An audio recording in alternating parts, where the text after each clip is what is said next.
When you build a team in Gears of War, the objective is to pretty much build a brotherhood. Brotherhoods aren't easy to find, but everybody's looking for them. When you have that brotherhood, that means you're pretty much saying that I have your back, you know, I'm always gonna be by your side. Building a team in Gears is about both skill and relationships. You could have all the talent in the world, but if you don't get along with your teammates, you're never gonna be as good as you could have been. You talk to these people every day, you text them every day, you crack jokes all the time. You need to have that connection and that bond that no matter what happens, that you're gonna work through the problems. I feel brotherhood is more than love. I feel it's more like loyalty. You will be there for the person that is there, for your teammate. I'm gonna be very honest. I came into like Gears to do what I love, and I see this as like a business. I don't really see this as me coming here making friends. Whatever I do in Gears is like what's best for me. In order to achieve greatness, like I truly believe that there has to be a sacrifice that you have to make. There's some players on the team that didn't reciprocate like the same type of drive and energy to win. We need 4 people that are on the same wavelength, that think the same, which is very hard to do. A team of our caliber should never place 5th. I respect this gameplay, and I said, yo, this guy is a monster. Like, I wouldn't mind teaming with him. You have to respect their game, because if you don't respect their game, you're not gonna trust them.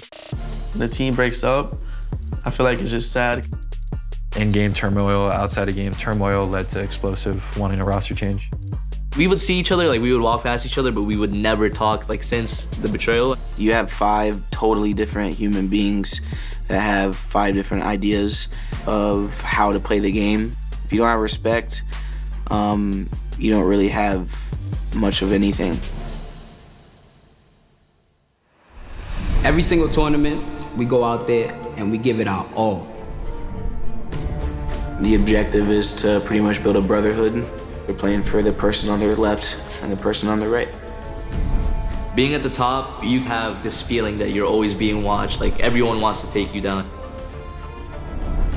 I'm on the game basically 24/7. It's just all dedication. Right now, I'm just living the dream of playing Gears of War.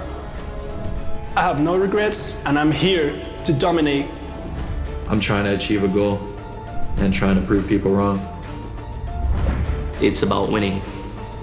Let's go, man!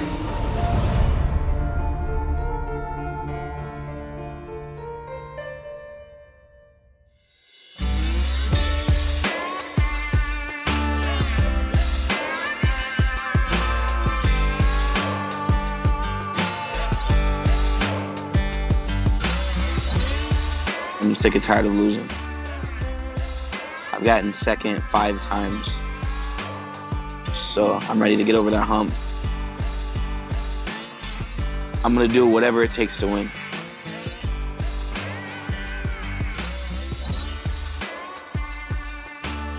It doesn't matter like who you play with. You have to believe that you're gonna win with that team, because everything in life is a mindset. If you believe that your team isn't gonna place well, then you're probably not gonna place well. If you believe like deeply that your team is gonna make a run and you guys are gonna do great, it's probably gonna happen. Whatever the mind can see, it can achieve. I just need 4 people that show up that given Sunday and playing their heart out and trust each other, and I know it's gonna go great if we do that. A brotherhood has been around for centuries and forever, since before gaming was invented. It's just 2 or more brothers that, you know, they're in a relationship. It's pretty much what it is, to be honest. Just someone that you die for and do anything for, and you tell your secrets to, and then they have your back through everything in life. The brotherhoods that are built in Gears are, I mean, they start because we have common interests in gaming, and then you start talking about in real life stuff, maybe problems, or maybe even happiness that you have in life, and then you just build from there. It's just the chemistry you build, getting to know one another. When you have that with 5 people, which is hard to find, you know, you end up becoming successful because everybody's you know, playing for more than just themselves. They're playing for the person on their left and the person on their right. In this game, brotherhoods are built fast and break easily. It's just like anything that you would see in real life. It's just people stop communicating, and sometimes they get back together and become best friends again. Sometimes they just never rekindle their friendship. The truth is that no team lasts.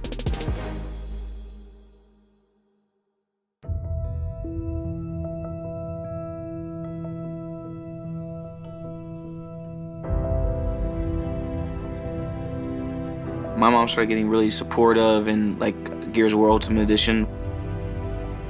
She would watch the matches on Twitch. She would send me texts after every game. Her first Gears of War tournament was her 41st birthday, actually. Columbus event in Gears of War 4. Having my mom at that event meant a lot just because the support, you know, she had the time of her life. She even tweeted that, you can go look. She was the first or second Gears of War mom to make a Twitter. Now I know at least 20 other moms. You got dads now, brothers, sisters, so it's cool that I believe that she like paved the way. Why are you really crying? I just don't think it's okay. So you're crying because the team changes. I just think it's fucked up. From what I remember, I believe she was one of the first Gears of War moms to kind of show out and like make a Twitter, you know, show their extreme love and support for their like child, to show that like it's you know, it's okay, like your son's not gonna be embarrassed that you love him. Like whose mother doesn't love him to death, right? Like after every round, I would just never forget like not looking, just keep looking forward at my screen, not looking at my mom, reaching back, and then she just high-fived me, talking trash to the other team, which was funny. But I don't really necessarily remember hearing what she would say to the other team. I just know that she was saying something to the other team. I would always hear "Come on, boys" towards us, so she was always supporting us, and she would let us hear it. Everybody seemed to love her. It was almost like she was just like a part of like the whole family and stuff, and she loved every bit of it. She's the strongest woman I know, you know, going through divorces and losing your house. She battled with drug addiction. I feel like as a little kid, always knowing that she was a drug addict, you always would mentally prepare yourself. So I've seen my mom on the ground before, overdosing. You can trust a drug addict all you want, but there's always that thought in the back of your head that what if they just randomly go back on it? So you're never gonna not be mentally prepared for the day that you wake up and they're not there no more. But she's been sober for 6 or 7 years, so I'm proud of her with that. Something woke me up that day out of nowhere, like a loud scream in my ear. I woke up in a panic, and then I heard the bang. She was on the ground, and she was still alive. It was just me and her and Riley, which is my dog. And yeah, she called 911 for herself.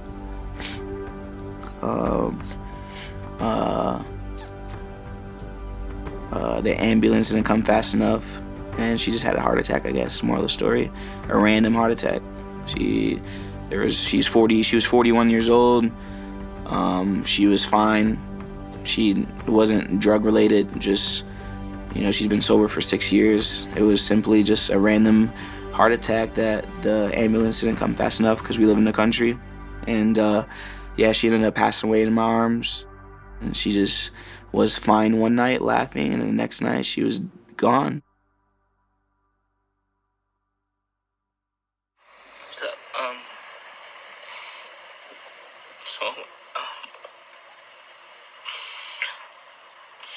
My mom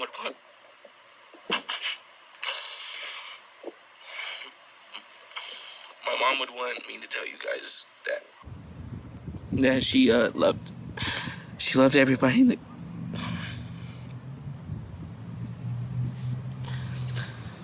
My mom would want me to tell you guys that she loved everybody in the community, She loved all you guys in the community, and she wanted nothing but success from everybody. It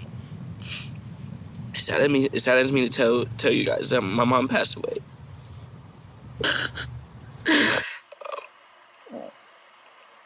She passed away. I'm just letting you guys know.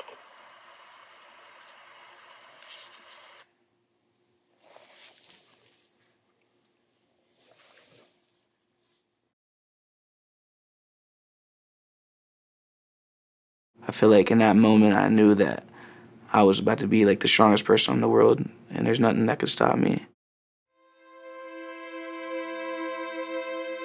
When Kyle's mom unfortunately passed away, me and 3 other of my teammates, which was Mental, Summons, and Icy, we all decided that we would like to be there personally for Kyle. He's a very close friend of ours. Him and Billy actually came up with each other since they were like 6, like little boys pretty much. So we didn't want to just support him by like donating to the GoFundMe. Like we wanted to literally be there for him. And knowing Kyle, he's the type of person to really appreciate that kind of gesture. The only thing that kept me sane was all the friends I met, you know, through gaming and online. And those are real connections. They're not fake or made up. Those are real people, real connections. I hang out with them in real life too. Like I talked to you about earlier, I'm gonna invite a couple of them to a wedding and stuff. So without them, I couldn't even imagine what that would feel like. I got a phone call like 3 days after it happened that people were trying to come out here for a funeral, and I never asked anybody to come out. And then when I found out who it was, it made me emotional. And throughout those, I would say about a good week or 2 after she passed, I nonstop had just comfort. I was never alone. Now, obviously, like we're only about like a 2-hour drive from him, so like we're always here for him. But before we moved to Texas, I feel like he didn't really have like someone to talk to or just like friends to hang out with, like since his mom passed away, because him and his mom they were this close. Like they were the bestest of friends. And it honestly just breaks my heart talking about it right now.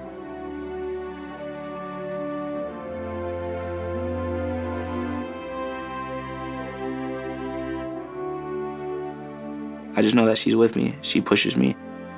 And I know that she gives me signs, so yeah, that's how I move forward every day.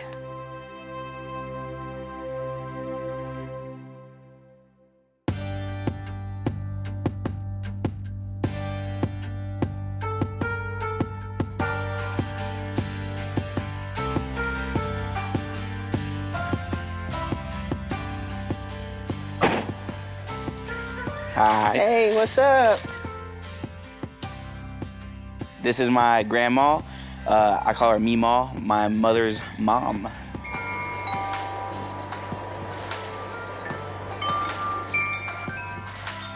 Did you watch the Thunder game last night? No. We watched last night. I'm watching it tonight. Are you watching it tonight? Yeah, I can't wait. So, where do we begin here? It's been dramatic, and now.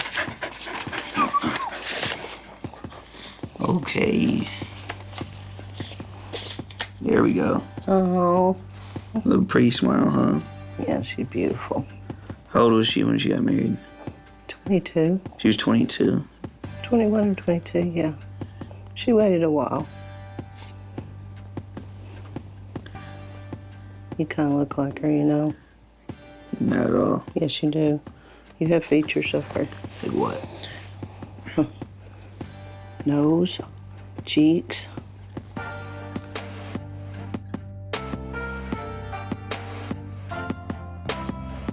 There was a time where she would like talk trash to the other team because they were talking trash. And so, yeah, she was just always there supporting. That's about it. She was like that. She was a good mom. Yeah. She was supportive of you. Like everybody too, not even just me. Yeah, everybody. It's weird. She was excited. Mm-hmm. Would have been great to see your face out there when you started to play, huh? Yeah. Give you a little bit of strength. Yeah, I mean, yeah, still got it now though. I know you did.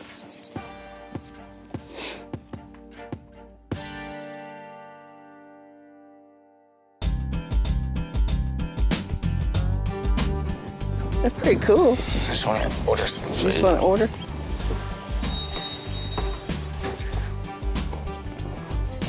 So what do you think about gaming?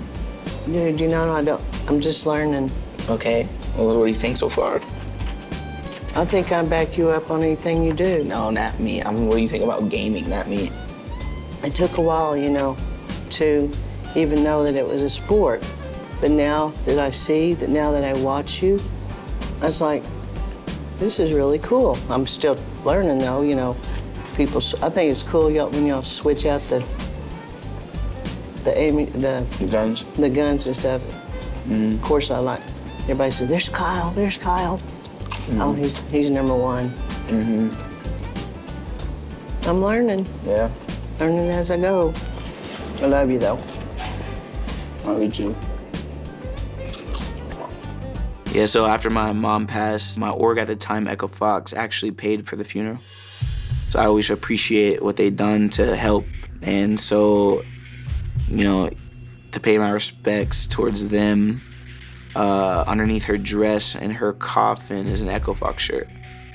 Being on Echo Fox after that made me want to win for that organization that much harder. I always wanted to be the first one to bring them a team championship.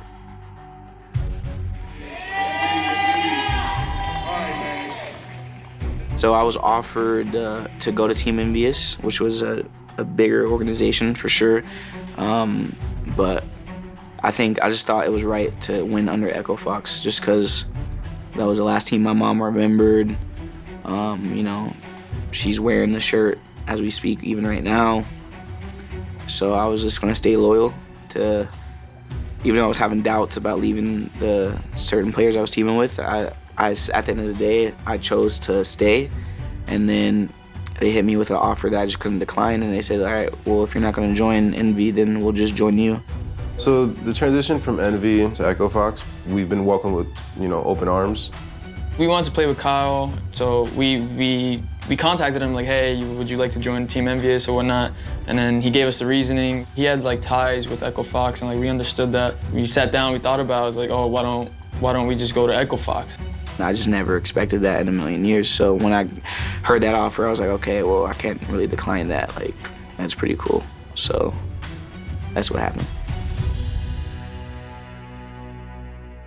Loyalty to me is extremely important because, you know, you have to build a bond and you have to grow that bond over time. You know, you have to give it time to get better and better and better, no matter how many failures you have.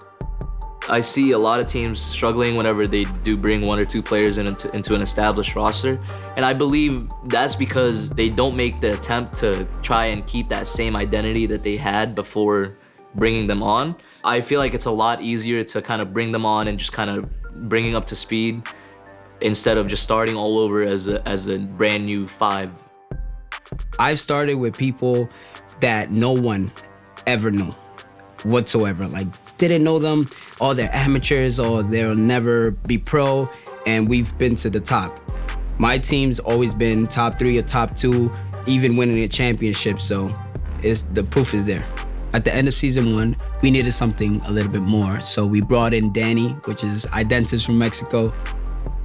A team is a brotherhood, but it's a really fragile brotherhood.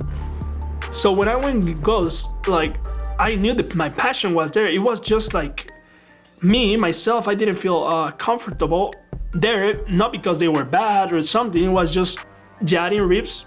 They were the more chill, not chill, but like more calm people. And I feel like the other two speedy rushes, they were a little they used to get more angry when stuff when tragedies happen. But I didn't understand why. I feel like everybody wanted to be right. Like everybody wanted to have the right reason, like the right choice, or be the leader, or be the guy that tell everybody what to do. And that's not how I should be doing it. At least not in that way. Okay, so Solars decided to disappear into thin air. We decided that we would pick up Kenny. It was pretty overwhelming to join Optic, especially at the point in Gears when we actually joined them. the fan base is way more hardcore than the NV fan base, and I also looked up to multiple players like in Optic, so I was just overwhelmed and nervous and excited all in like one bottle just because of everything that Optic brings with it. I feel like Kenny is a lot more like me when it comes to play style. He's more of a team player. He's one of those players who's very diverse and could do anything that you need, whether it's you need him to use a power weapon, you need him to go play front spawn, you need him to sit back and Lancer. He's a player that excels pretty much all around. He's great. It was easy but difficult filling into that team because they're like the best team makeup that you could have. So what I mean by that is when I joined that team, Explosive is the best leader in the game. Especially going into Gears 4, his leadership is perfect for Gears 4. So I never had a leader like that before. And then Mental is the strongest Slayer. I like playing with players who are really aggressive, playmakers, lots of energy. I feel like me and him are the best 1-2 punch in history of any game, to be honest. What's unique and nice about both of them is Gilbert can flip into the mode where he's slaying with Billy. So he's kind of commanding both of them into the perfect scenario to get all the kills they need. That makes it pretty difficult to beat now that I'm listening to myself say it, but they've got the perfect partnership. Building a team in Gears is about both skill and relationships. You could always have the skill, you could have all the talent in the world, but if you don't get along with your teammates, you're never gonna be as good as you could have been. Having a good relationship with your team it just adds another layer to that trust. And when it comes to crunch time, when it comes to those pressure situations, you're not gonna listen to somebody that you're not confident in. You're not gonna listen to somebody you don't trust in, which is why having a great relationship with everyone on your team really is a big part. And I feel like that's something a lot of people need to work on. Optic prides itself on being close inside of the game and outside of the game, and I found with myself and other players on the team that I was kind of growing distant, and like that's on me and also on them. We weren't just hanging out as much as a team. It was new because we all moved to Texas, so we were all like living on our own, so we weren't like, I guess we just didn't have as much free time, but that was affecting us inside a game, and we were playing like worse as a team. So like kind of fast forwarding like that little pre-knowledge going into Vegas, we played horribly in Vegas. We didn't play like the brotherhood that we pride ourselves on, or the strong team of individuals that we had. We played like individuals but not together, and I feel like the outside of game connection connected to inside a game, and it just caused us to be pretty sloppy.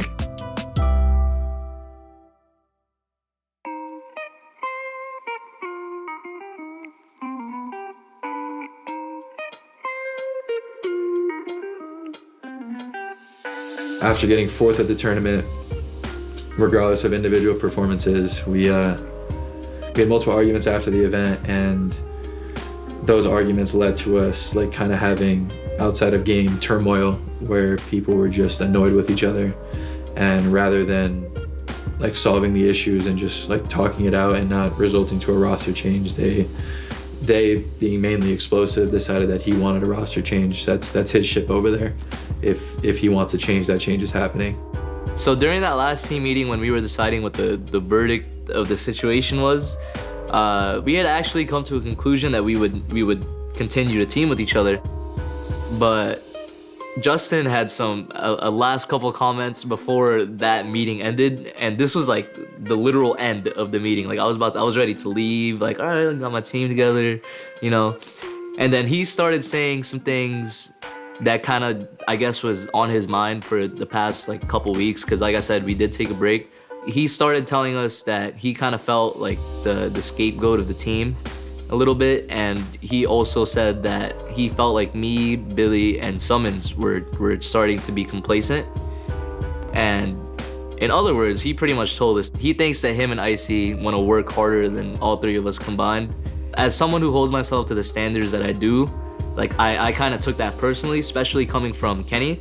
Justin was one of my closest friends, probably like on the team, and like we always had each other's back through everything. And him telling me that, like, In the moment, I kind of just snapped and just kind of started yelling at him, and that was the end of it.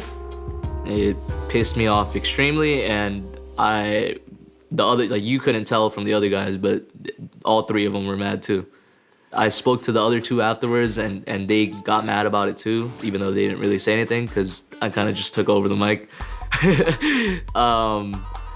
I just started snapping on him, and I pretty much told him like there's no way like you believe that, and that was kind of what ended us to having drop Kenny. You can't really prepare yourself for a moment or just a period of time and being an optic. It's just kind of something you gotta like just wing and go with on the fly and hope your emotions don't get the best of you. But it was a really cool experience. You don't build something together and not have a kind of friendship, especially a friendship where, you know, you're really close with the people. And at the time when I was like on the team with them, I was going through some family issues also, and they were the people who were the closest to me, and they kind of kept me afloat with Taylor. And you know, just for that like simple fact alone, that I'd team with them again, just because they're the best teammates that I've ever had. Simple put, even if we were losing, best teammates I've ever had.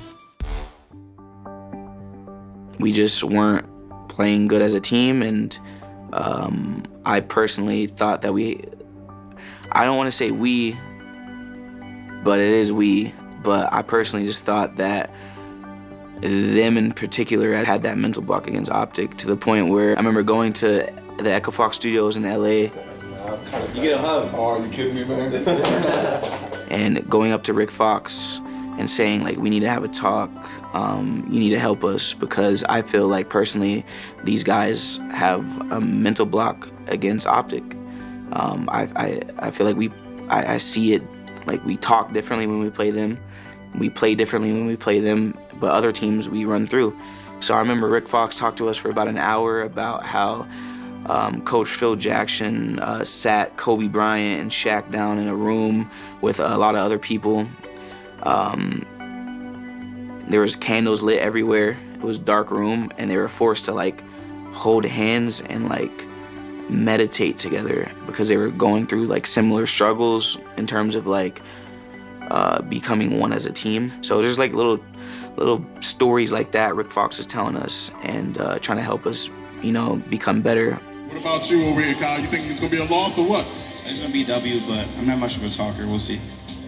All right, we're gonna let the game play it out. It's the grand finals right here at Dallas Open. Echo Fox, Optic Gaming. Lock it up. But it didn't really work because you have to apply it. You can't just listen, you gotta apply it. So overall, I think the team just didn't work, mainly because I feel like that mental block was there before me, obviously, because they kept losing the Optic before me. I know for a fact the mental block was not there for me. I don't think about that when I play. Like, I know it wasn't there for me. They can think what they want, but I know deep down they know that I'm right. So they can disagree and be hard-headed, but man to man, we know what happened. I know that's why we failed. I don't think it had to do with individual skill. I don't think it had to do with anything other than us being brats. So if we put that team together right now and we're not brats, we'd win, and they know it. So, you know, like I said, Gears of War is filled with a lot of immaturity, and it comes from people you never expect.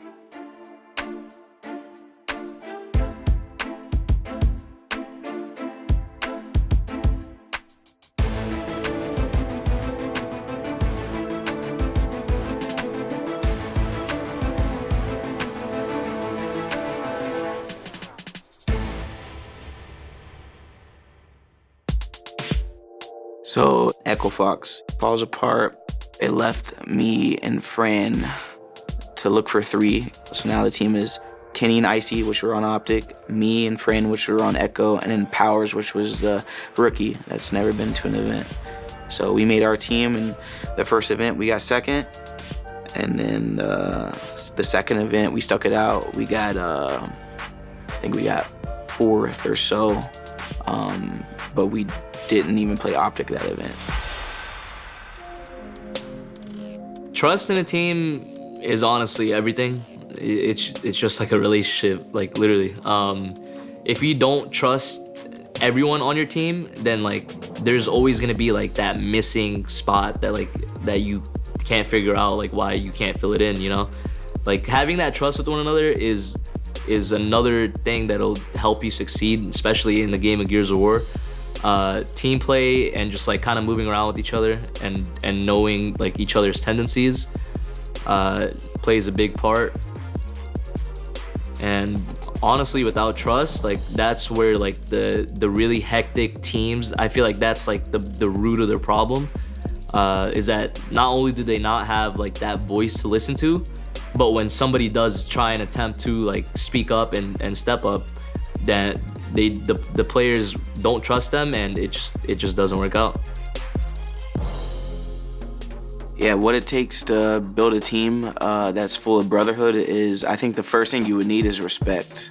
Respect for each other's opinions. You have 5 totally different human beings that have 5 different ideas of how to play the game and what way they think it should be played, whether it be fast-paced, slow-paced, or, you know, different strategies. And you have to just respect one another's opinions and come to a common agreement on how, you know, stuff should be ran. So I would say it all starts from respect. If you don't have respect, you don't really have much of anything. When you're looking to build a team, it's very important to trust each other. If I was looking to team with somebody or play with somebody that I felt was kind of using me as a stepping stone and wasn't like giving their, I won't say not giving their full effort, but just not giving everything to the team, and I felt like there's like some lack of trust with them, it makes the team perform worse. So having trust between you and your teammates is something that's really important. If you don't have it, you're not going to trust each other inside a game, outside a game, and there's just going to be a lot of questions that you don't want with a potentially good roster.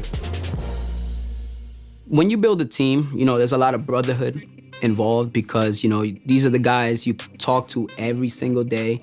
You know, you practice with them every single day, just like any traditional other sport, you know, it's the same concept, it's just video games.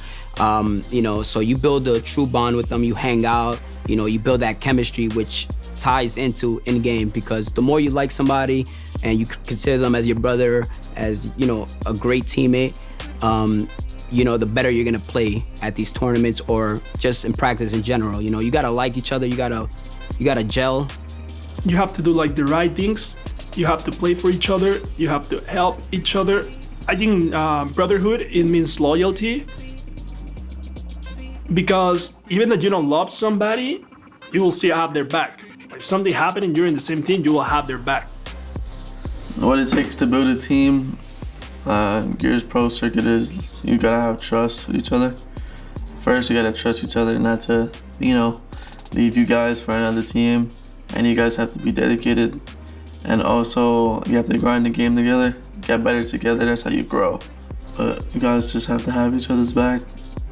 A lot of snaking goes around. With that, snaking means that people would talk behind other people's backs to get on the team, and then they'll have somebody drop from a team, you know, so there's always a lot of drama with that. So the chemistry and brotherhood is extremely important. When I'm walking around tournaments, I'll often like find myself in the open bracket area, just looking at players, seeing how they're doing, looking at certain teams for a couple reasons. One, looking at who's performing well, whether that's team-wise or player-wise, and B, also paying attention to who I could play. I think it's very important to actually do that, because if you're not scouting out the competition, then you're like kind of dumb for not doing that. If you can get some background on who you're going to play, it's just going to prepare you even better for your matchup.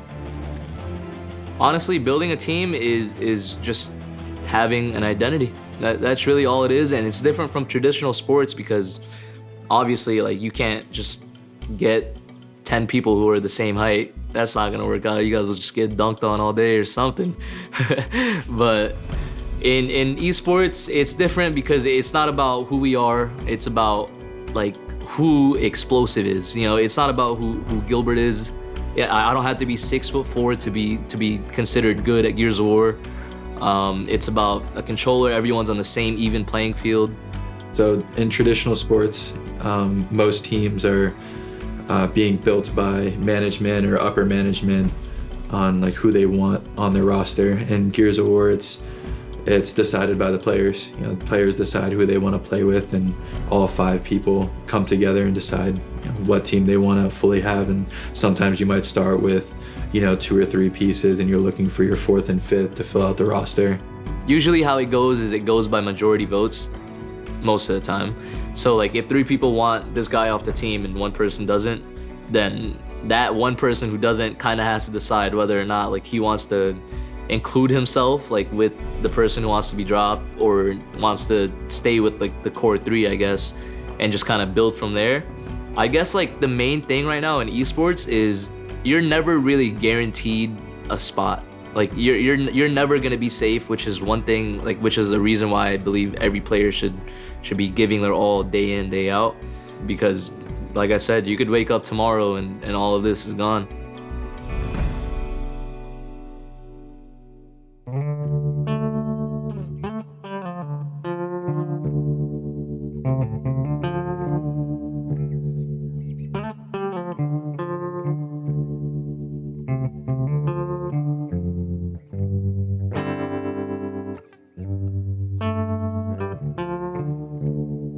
I feel like people that don't play competitive, they think that video games are like a bunch of fun, and that all you do is have fun. You crack open a beer and you just play and laugh and be stress-free. But that's like the complete opposite of what we do. Try playing with 4 other people, and try playing against 5 other people, and try meshing 5 people together as one against another team of 5. It's difficult. And I just feel like people that don't play won't understand until they do. So it's not all fun and games. I get pimples, I get stressed out. I can't sleep some nights knowing that my team isn't successful. It's just like sports in a way, just without the physicality. We're just like them. We overthink, we make roster changes, we don't like some of our teammates, we love some of our teammates, we make trades, we have to break people's hearts, let go of people. It's a hard business, just like sports. Who do you look up to and learn? Who'd you learn from? For me, it was, I looked up to, I guess you could say LeBron James, just because his intelligence. It always seems like he can gel 5 people. Outside of the Lakers and what he's done this season, his whole career, he can gel 5 people pretty well to the point where he can at least make the NBA Finals. So I always looked up to his intelligence. Westbrook, you know, we're Thunders fans, so I looked up to Westbrook's intensity and his passion, and I try to relate that to when I play. I try to be like them. I try to add pieces of their mindsets into my game, and yeah. So looking up to all the sports people in my life, those are the 2 that, you know, I truly like admire. I can see it sometimes when you're playing, how intense you are and how focused. I know you're focused. And you get aggravated sometimes too, huh? Yeah, it's like it's part of the game. Yeah, I have a switch where I can like, there's one switch where I can turn into a beast and start screaming at the other team, and that's like the Westbrook side. And there's the calm poise, like everybody calm down, this is what we're gonna do, like LeBron type of like mentality, like just very calm. Like every time LeBron plays, he's just calm. You wouldn't even think he's nervous, because he's not. He's very calm, he understands what's going on, he soaks into the moment. And actually that's a problem that Westbrook has. He doesn't necessarily sometimes slow the game down in his head, and it'd be 4th quarter, a minute left, and he's like going so fast, fumbling the ball, you know, getting turnovers. So it's like, that's actually something Westbrook should do better, you know, even though I love him to death, but he should slow the game down just a tad bit. But he's passionate. Very passionate. Very passionate. But you gotta be both. You gotta be passionate and smart to win championships. Like, and you know, yeah, I just admire those two players. You'll get where you're going. I hope so. Gears of War 5. You stay focused. Don't let no back noise mess you up. You're good. You're good to go. 5th time's the charm. Gears of War 5. I know. High 5.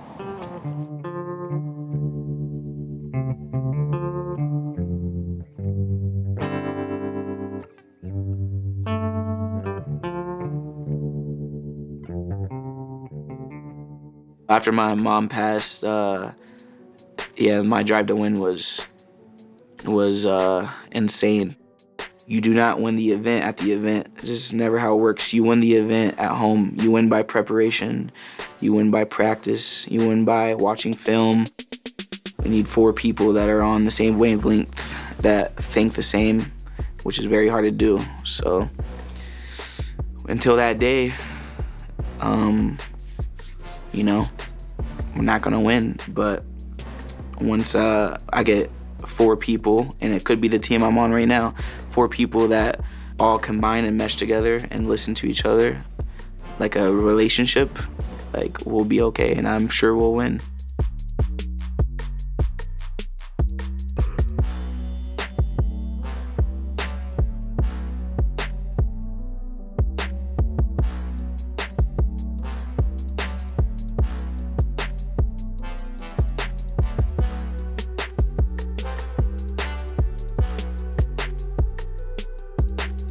As of very recent, I've actually kind of like mended the fences, you know, mended the relationships with the 3 players from that team.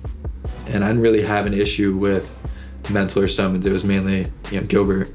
And I'd say that like everything is good now, but obviously I'd like to beat them. I don't like that I was released from that roster and, you know, they just went on winning. I'd like to take that happiness away from them. I feel like the name of the game is trying to find a brotherhood like that, because there's, again, not many.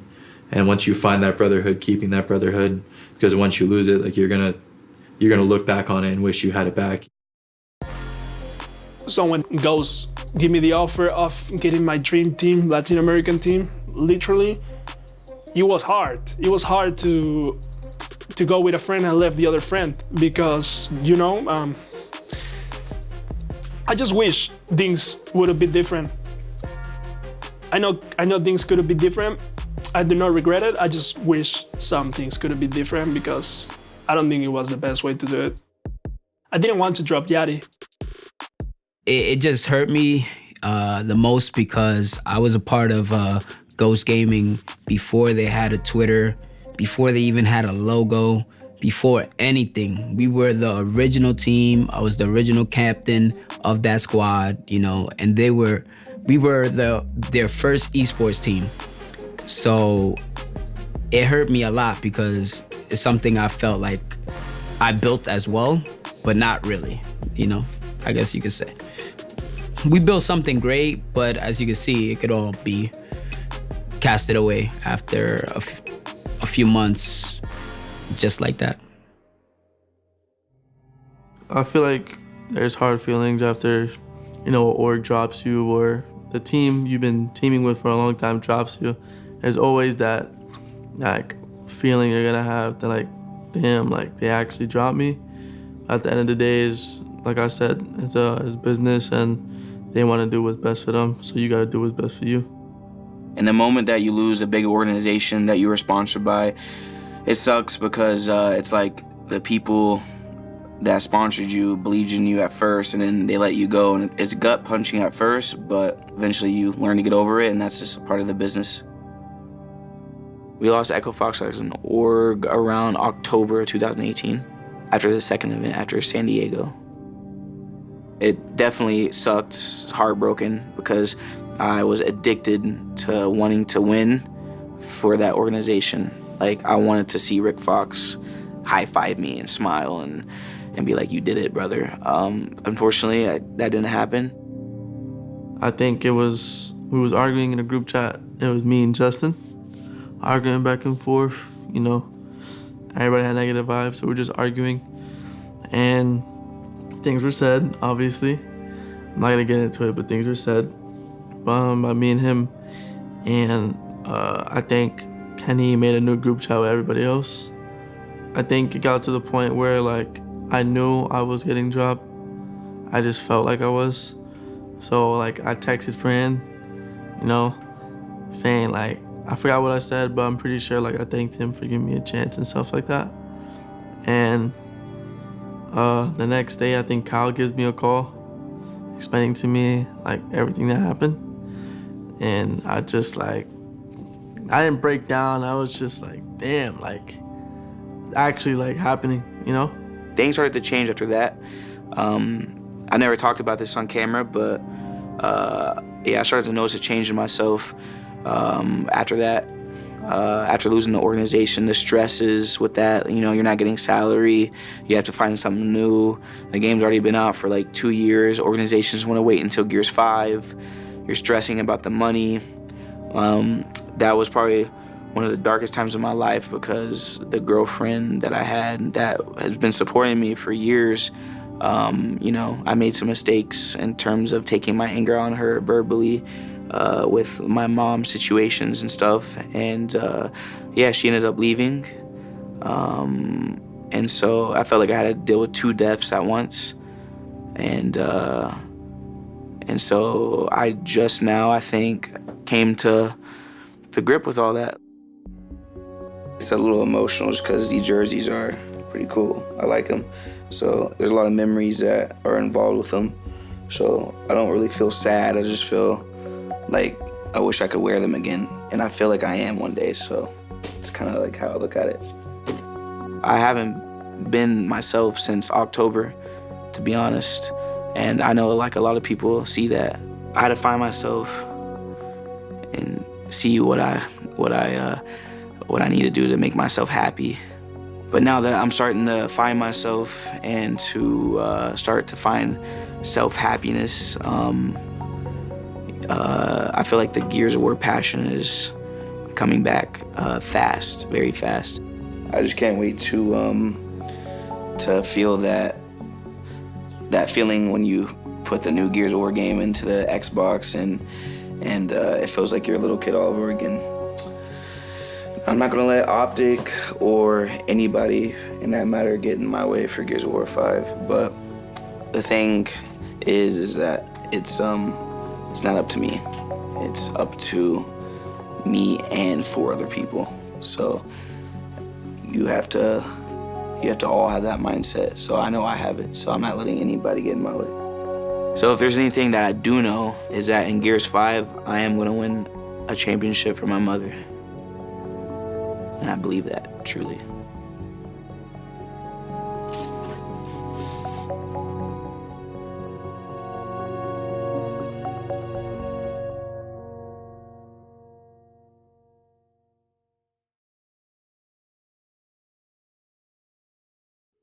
Who's Gilbert? Wow, that's a big question. Imagine being in a street brawl and you're in between a circle of guys and they're all just punching you at the same time. Gilbert is your team captain of Optic Gaming. He's the best player in the world right now. It's undisputable. He's a phenomenal leader. He's bar none a tier 1 player of all time. His ability to absorb the game and control the team is unparalleled. I hate losing. I don't ever want to get used to the feeling of losing. Like, that's not something I want to get used to. Gilbert is the guy you can always count on to get the job done. I hold myself to standards that I believe everyone should hold themselves to. They're that unstoppable team. They are so good, and they don't lose. I just want to beat them so bad. It's about winning. At the end of the day, that's what matters most. Like, if you're not giving your all, you're honestly just bringing your team down. Oh man, this is fun.